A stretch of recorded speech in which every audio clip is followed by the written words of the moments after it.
Luna's Journey Home, a bedtime story. Oliver the rabbit lived with his big sister Luna. They had the coziest burrow you could ever imagine. Small but wonderfully warm, filled with the softest, silkiest moss. Their beds were tucked side by side, and every night they snuggled in, surrounded by the gentle earthiness of home. Luna had discovered this burrow seasons ago when they were searching for the perfect place to live. "This is it," she'd said with certainty.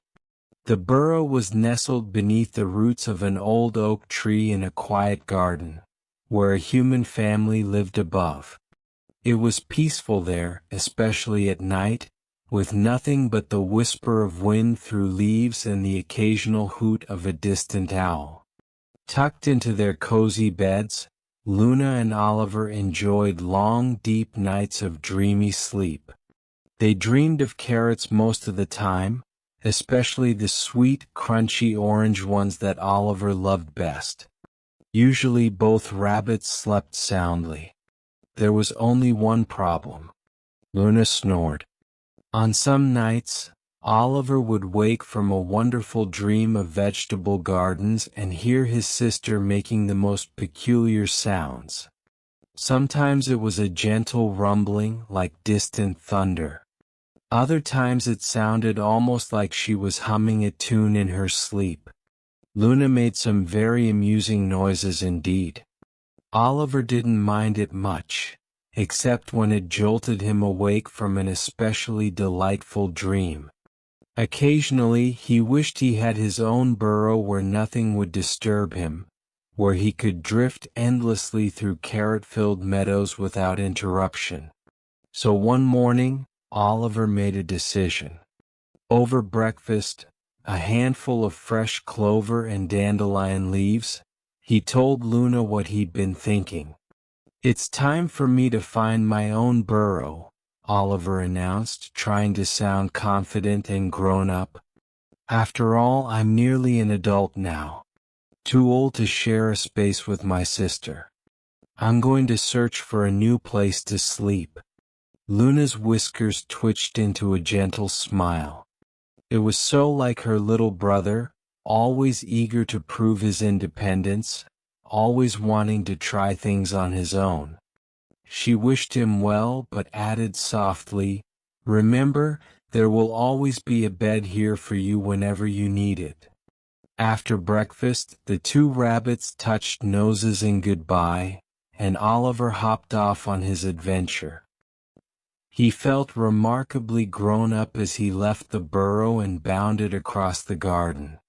The garden belonged to a child, a human youngster of 4 or 5 years, so there were toys scattered everywhere.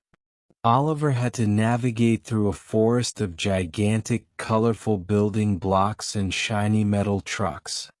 What a mess, thought Oliver. Personally, he preferred keeping his space neat and orderly. It was something Luna had always taught him. A tidy burrow is a peaceful burrow. Well, never mind, he decided. It didn't matter anyway, especially since he was leaving this area behind. He hopped through the maze of toys, then continued along the garden path, around the corner of the house, all the way to the storage shed. This space was quiet and clean, with beautiful wooden beams overhead. When Oliver hopped across the floor, his paws made soft thumping sounds against the smooth wood. Hidden behind an old wheelbarrow was a spacious burrow entrance. Oliver's ears perked up when he spotted it. Yes, he decided, this would be his new home. He spent the day arranging things just so, making a comfortable bed from dried grass and flower petals he found near the garden tools.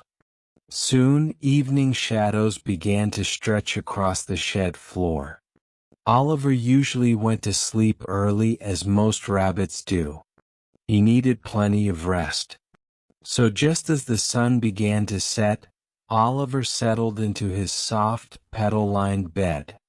Usually Luna would nuzzle him good night and make sure he was comfortable. It felt strange not having her there, but Oliver reminded himself that he was a big rabbit now. He was practically grown. He didn't need his sister to tuck him in anymore. He would visit Luna tomorrow and tell her all about his new home. Oliver closed his eyes, feeling drowsiness wash over him like a warm blanket. He looked forward to a peaceful night's sleep.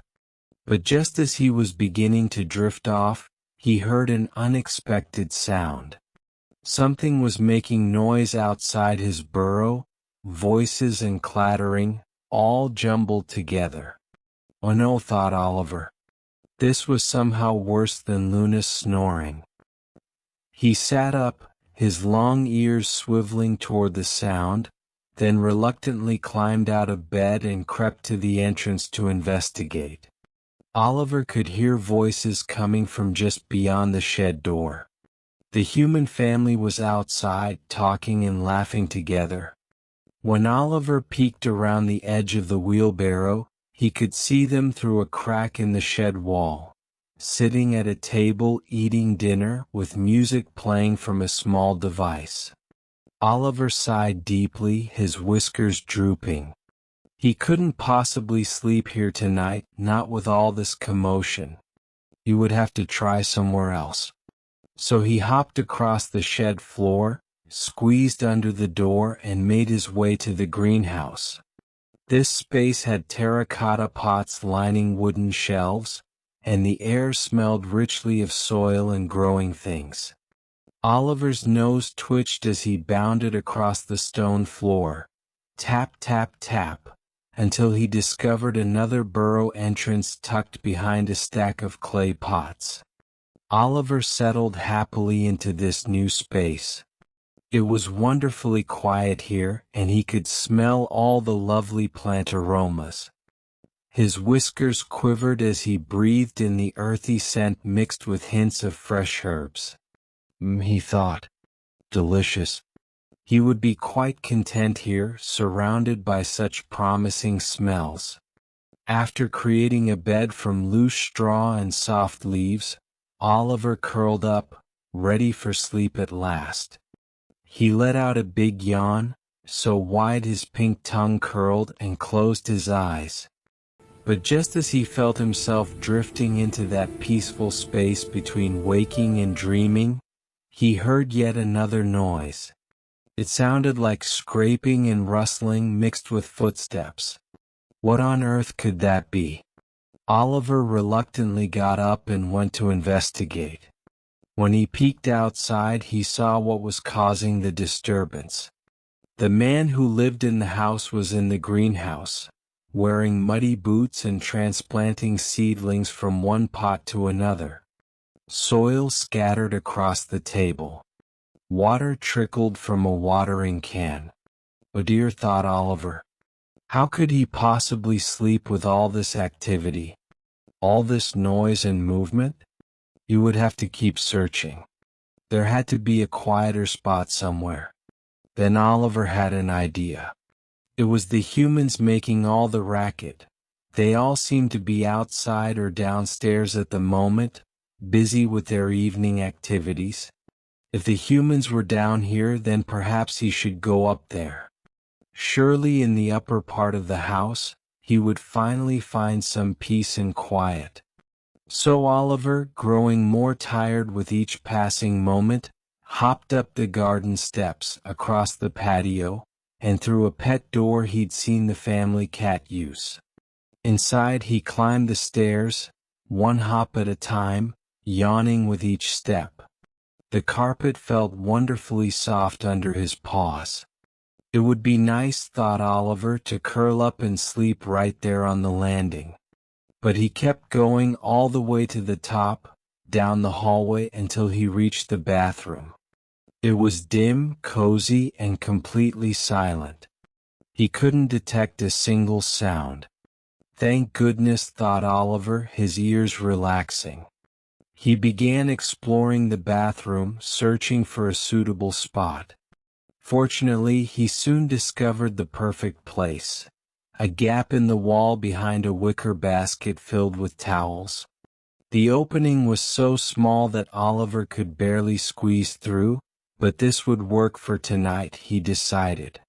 He didn't need much space, just a quiet place to rest. So once more, Oliver created a bed, this time fashioning a soft nest from cotton balls he found in a nearby cabinet. It wasn't quite as comfortable as his old bed with Luna, but it was good enough. And Oliver was so exhausted now, he knew he'd fall asleep in moments. Yawning, he curled into a tight ball in his cotton nest, then closed his eyes and took a deep, settling breath. Then his eyes popped open. What was that noise? It sounded like rushing water again, but much louder this time, like a rain shower or a waterfall cascading down. Oliver huffed in frustration and dragged himself out of bed. Once again he poked his head out of the gap to see what was happening. Someone was using the shower. The glass door was completely steamed up, and water was gushing down in powerful streams. Oliver stood there for a long moment, listening. This was actually a pleasant sound, at least. The flowing water was loud, yes, but somehow soothing too. Perhaps if he stayed here a little longer, he would grow accustomed to it and finally drift off to sleep. Then he shook his head firmly. No. He didn't want to settle for accustomed to. Not when there was another, quieter room just down the hall. A room he already knew well. Soon Oliver found himself back where he'd started, in the bedroom. But this time, to his surprise, the floor was immaculate. All the toys had been tidied away, put back in their proper places. Oliver felt a wave of relief. Now it was so much easier to move around. Instead of weaving between obstacles and navigating toy block forests, he could hop straight across the open carpet. And although darkness had settled over the room, he had no trouble finding his way. He knew exactly where he was going. When he reached the burrow entrance and slipped inside, he looked around. There was Luna curled peacefully in her bed. And there was his own bed, looking impossibly warm and inviting. Oliver let out a big, happy sigh. It felt so wonderful to be home. Just then, Luna stirred and opened her eyes. When she saw her little brother, her face lit up with delight. She climbed out of bed and prepared a simple meal for Oliver, a delicious handful of fresh lettuce and a crisp carrot slice. As Oliver ate, he told Luna all about his adventures. It had been quite an experience, he said. The world outside was so big and there was still so much to explore and discover. But exploring was for daytime. At night, he'd much rather be here, safe at home with his sister. Once Oliver finished his midnight snack, he hopped into his cozy, moss-lined bed. Luna gently groomed his ears and whispered good night, then returned to her own bed. Oliver snuggled down happily, his body melting into the familiar softness. He tried so many different beds today, but this was by far the most comfortable. And it had that lovely, irreplaceable smell, the smell of home, of safety, of belonging. Then he heard that familiar sound, Luna snoring softly, a gentle rumble like a purring cat. Oliver had heard so many sounds today, voices and music, clattering pots, rushing water. In comparison, Luna's snoring was like the most soothing lullaby imaginable. Oliver felt drowsiness wrapping around him like a warm blanket. He was certain he would sleep wonderfully tonight and enjoy the most magnificent dreams of carrot gardens and endless green meadows. He closed his eyes and let out another contented sigh, his breathing slowing, deepening. And soon he too was fast asleep, dreaming peacefully in the place he belonged, home.